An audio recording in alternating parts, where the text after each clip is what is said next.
In this video, we'll be looking at our math review for week 17. We'll be looking at Monday and Tuesday. Problem number 1 says, write the total weight as an exponential number. I'm going to change this exponential number here to scientific notation. Scientific notation. All right. I'm going to do one like number 1 and you do number 1, like number 1. Okay. Well, it says the weight's 2 million blocks. Instead of 2 million, I'm going to use 500,000. 500,000 blocks. And instead of 2 tons, let me use 3 tons. Okay. And let's say I want the total weight in pounds. Total weight in pounds. All right.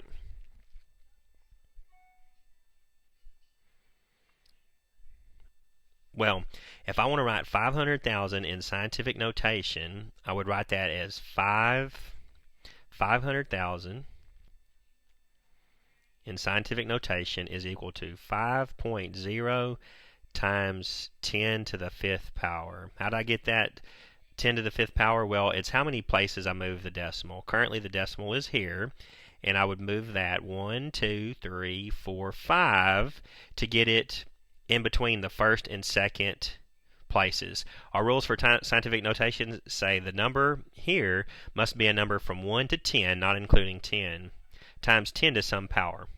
So 500,000 is 5.0 times 10 to the 5th. Just a coincidence that these 5s are the same. All right. Well, 3 tons, a ton is 2,000 pounds, so 3 tons is 6,000 pounds. So I'm going to write this 6,000 pounds as scientific notation.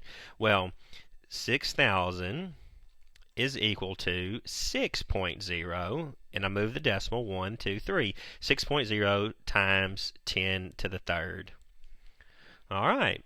So now I'm going to multiply 5.0 times 10 to the 5th times 6.0 times 10 to the 3rd. Here's how we do that. 5 times 10 to the 5th times 6 times 10 to the 3rd. All right.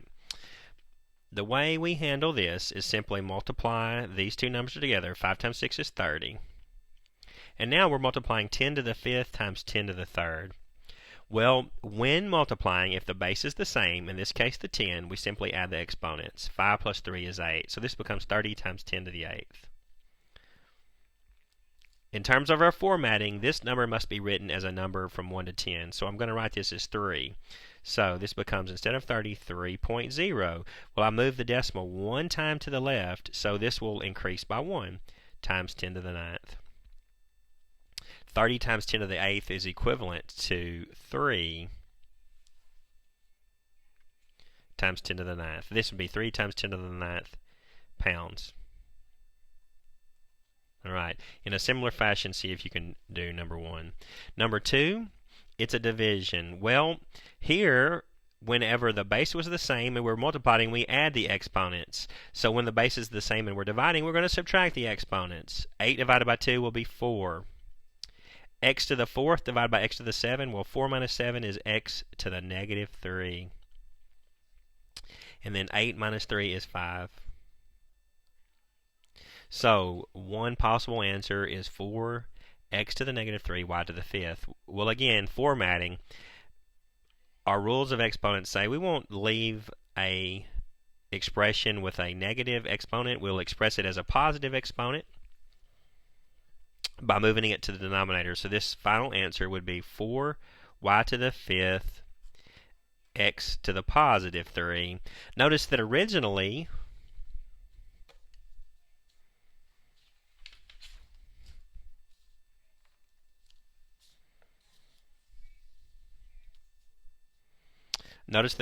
we had 3 more x's in the bottom than in the top. Therefore, it makes sense that we have x to the power of 3 in the denominator.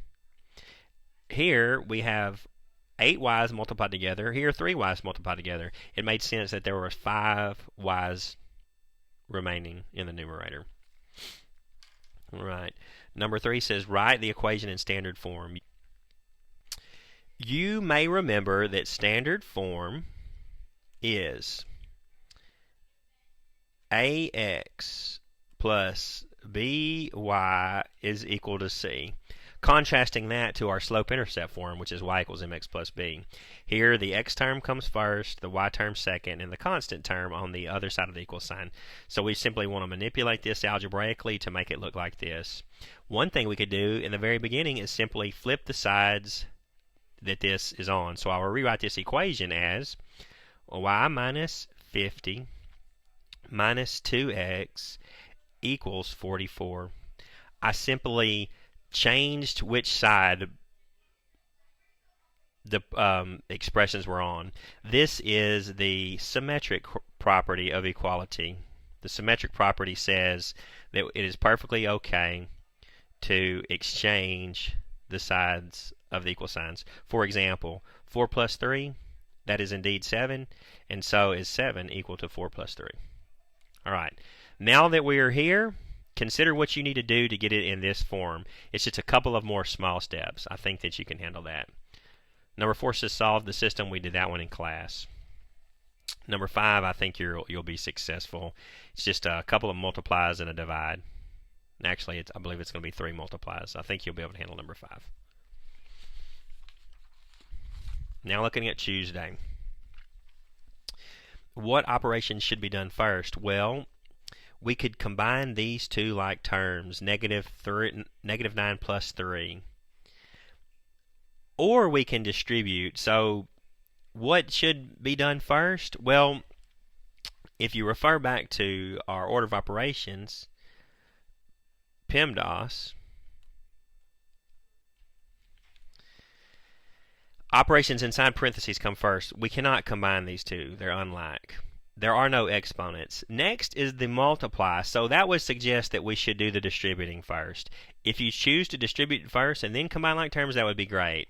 But you could indeed combine these two like terms outside. So you have a little leeway here.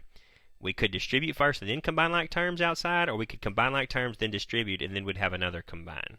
So in general, when you have a parentheses, we will do the distributing first, in general. All right.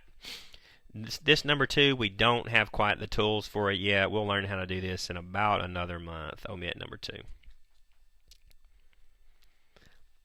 Number 3, I think you should be able to handle.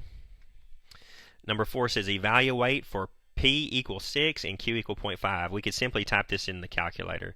2 open parentheses instead of P 6, instead of Q 0.5, so forth and so on. I think you'll be able to handle number 4. And number 5, it says find the surface area of the water in the moat. We're looking for this area out here, the moat. So you want to find 2 different areas and do some subtracting.